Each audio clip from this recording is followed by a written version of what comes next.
day, everyone. Firstly, I'd like to start by saying a very, very big thank you to the organizers of TEDx CSB for inviting me. It's quite humbling and it's a lot of honor for me to be here today. Well, I'd only been 11 years old for about 3 weeks or thereabout, and although that's been 10 years now, the images are still just as sharp in my memory.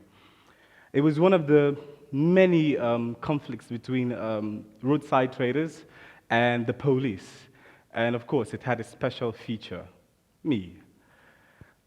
It wasn't such a special feature, considering the fact that I spent the next 30 minutes or so laying down on my violin case, terrified for my life, in the midst of gunshots and maximum chaos.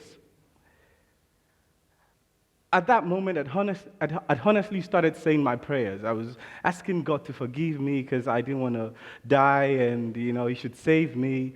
And I could only think of when someone running around will just step on my head, or when one of the many bullets flying all over my head will just sink down the back of my brain. At some point, I started counting my achievements, At 11 years old, I was trying to console myself, It's telling me, okay, you know what, you've done a good job. But then I couldn't really find anything I'd accomplished in life. So I resorted back to praying, and then I remembered one of the prayers of Pope Benedict XVI. He was the Pope at the time. He said, "God of peace, bring your peace to a violent world, peace in the hearts of all men and women, and peace amongst the nations of the earth." But as much as I appreciated and agreed with the prayer of the Pope at that time, I couldn't help but agree more with Godfrey Reggio. Godfrey Reggio said, I think it is naive to pray for peace if we are not going to change the way in which we live. Now, over the years, so many other people said so many things about peace. Barack Obama is one of them. When he became president, he said, we know that peace is hard, but we also know that it is possible. I'm sure you're all familiar with Jimi Hendrix's quote. It goes, when the power of love overwhelms the love of power, our world will know peace. But amongst all the quotations that one can find on the internet about peace, about violence, about war, and the possibility of world peace, in that turbulence, in that moment, I was in absolute resonance with just one of them. This one says, peace cannot be kept by force. It can only be achieved by understanding. That man said it, Albert Einstein. Now, for me here, the key word is understanding. Now, let me quickly explain that the resonance I felt in the time and that I still feel today with Einstein's idea has little or nothing to do with the fact that I was a decent student at physics. On the contrary, I wasn't. But then, it is a resonance that is based strictly on my belief that the importance of the propagation of understanding, right from the foundation of an individual's development, is one that will go a very long way in transforming the world as we know it today. And yes, I said it. Our world today needs transformation, and it needs it quite urgently as well. And the reason I feel is very, very obvious. Violence. You see, violence to a very significant extent has become an integral part of our society. It is the reason why all the people who I quoted earlier on said the things they said. But then even more so, it's one of the few things that can bring an untimely end not only to our lives and the lives of those we love, but to the world. Now, the funny thing is, every time a violent action is carried out against another person or a group of people, the common man stands up with confidence and in solidarity. He says, no to violence, no more violence, protesting against this brutal notion of violence. But then, a few months actually ago, we saw how cosmopolitan cities such as New York and Paris and Facebook and Twitter, social media networks, stood up and propagated this dogma of no more violence. Now, the unfortunate thing is that not every victim of violence has the solidarity of these big cities or that of Mark Zuckerberg and his team. Now, as a result of these things, I tend to ask myself 3 questions. Can we modify man's behavior in such a way that he has no need to retaliate. The second question I ask myself is, how can we eradicate violence from the grassroots and ensure that we eliminate it completely from our society? Now, the final question is a more comprehensive one.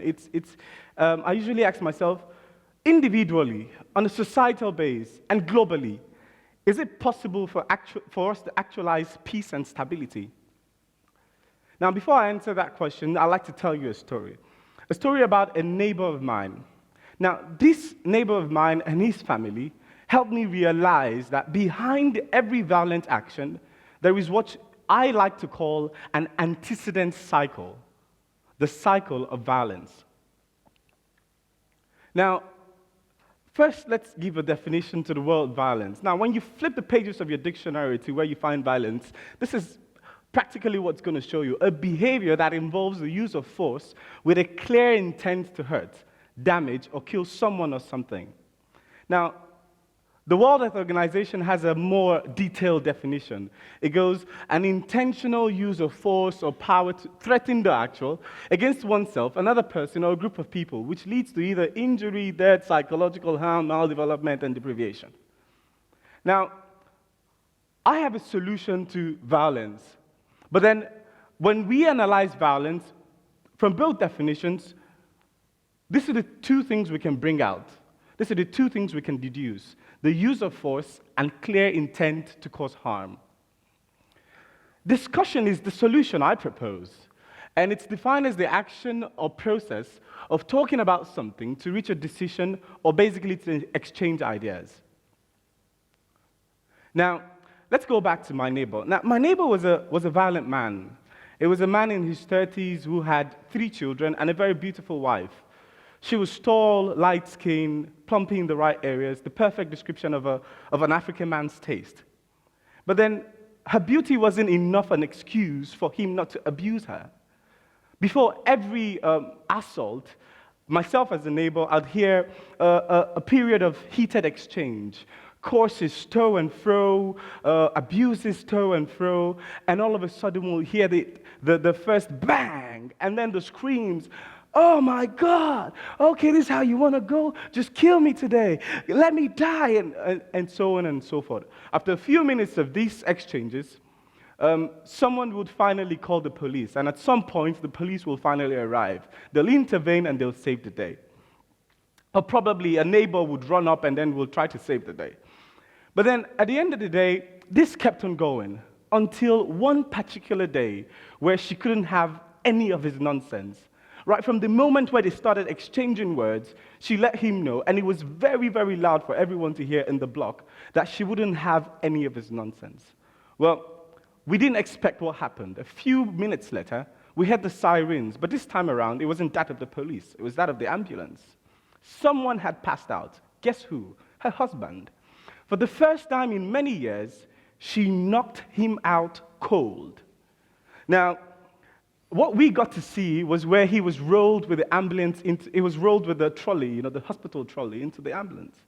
Now, neighbors started to comment, "Oh my God, how could she do such a thing? That is so terrible. How could she hit her husband so hard that he passes out?" But then, some of the neighbors knew that she'd been dealing with a lot of things for a very long time. Well, the point I'm trying to make here is, for different people, the cycle of violence has different spans. Now, let's go back to my neighbor. Actually, before I go back to my neighbor, let's talk a little bit about the cycle of violence itself. Now, his family helped me understand this cycle of violence. And from that family, I was able to comprehend the fact that it is a cycle that is comprised of just 4 things. Instigation is the first, toleration is the second, infuriation is the third, and then finally you have the violent action in form of retaliation. Now, before we move, I'm sure these are words that are not new to our vocabulary, but I'd like to put a few more words behind each and every one of them. Basically, I want us to understand what it means to instigate, what it means to tolerate, what it means to infuriate, and what it means to retaliate. Now, in simple terms, Instigation means inciting someone to do something bad, pushing him, pinching him, just trying to get something evil out of him. Toleration means permitting without interference a circumstance that you're not necessarily comfortable with. Now, infuriation means making someone angry or impatient. And retaliation is the act of hitting back in response to a similar attack. Now, let's try to go back to my neighbor and see how we can correlate this cycle and the events that took place in his family. Now, my neighbor was a very impatient man. He was a very aggressive man. And so that made it very difficult for him to enjoy the period of toleration. But his wife, on the other hand, was a very patient woman. And she took a lot of the things that he gave to her, which included punches and curse words and so on and so forth. Moving on from this situation, one can deduce that as much as we would like to tolerate certain things, there is a threshold for tolerance.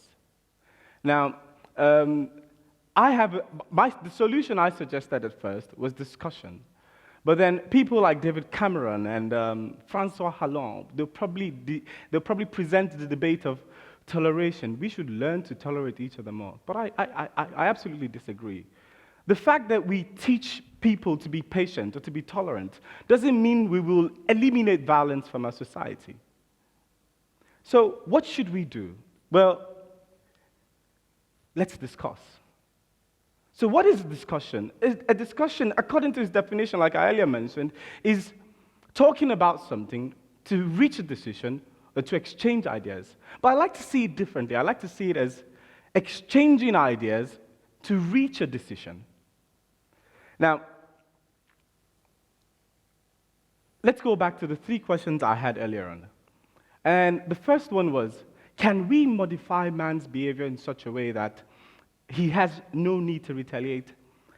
I believe what we need as people is not just limited to behavioral modification. I believe we need a re-education, a new education that teaches us the importance of discussion over that of instigation. Because that way, we will eliminate the need for tolerance. And once we do not need to tolerate the instigator, we have absolutely no need to be violent. Now, the second question I ask myself is, can we eliminate violence from the grassroots level, from our kids, our children? And the obvious answer is yes, it's possible. It's absolutely possible. But then the only way we can do that, or the only way we can achieve that, is if we start now to replace the cycle of violence with that of peace, which is comprised of 3 things: discussion, compromise, and because of these 2 things, understanding. Now, the final question is, on an individual, societal, and on a global level, can we establish peace and stability? Can it be actualized? And I say, yes, it can. But then we must start now to invest in the cycle of peace rather than that of violence. Now, let me conclude by sharing with you the knowledge of 2 men which I greatly admire. The first one of them is Mahatma Gandhi. Now, this was a man who stood very firmly against violence because he knew that the good violence would do is a lot less temporary compared to how permanent the evil violence did. And as such, he stood very firmly against violence. He said, we will achieve our goals, which he did, but we will not do it in a violent way. Now, Mahatma Gandhi believed in the importance of discussion, because using force to fight violence means using violence to fight violence. And that only means that we will create more evil than good. So, for us to eliminate violence, we must discuss. We must discuss with the violent and the peaceful, with the good and the bad, with men and women, with young and old, with men and with gods. But we must discuss, and we must use the resolutions of our discussions to create a newfound understanding of what peace entails. After all, the only way we can eliminate violence, or the only way we can keep the peace, is through understanding. Now, the next person, which I really, really admire, one of my biggest role models, is Nelson Mandela.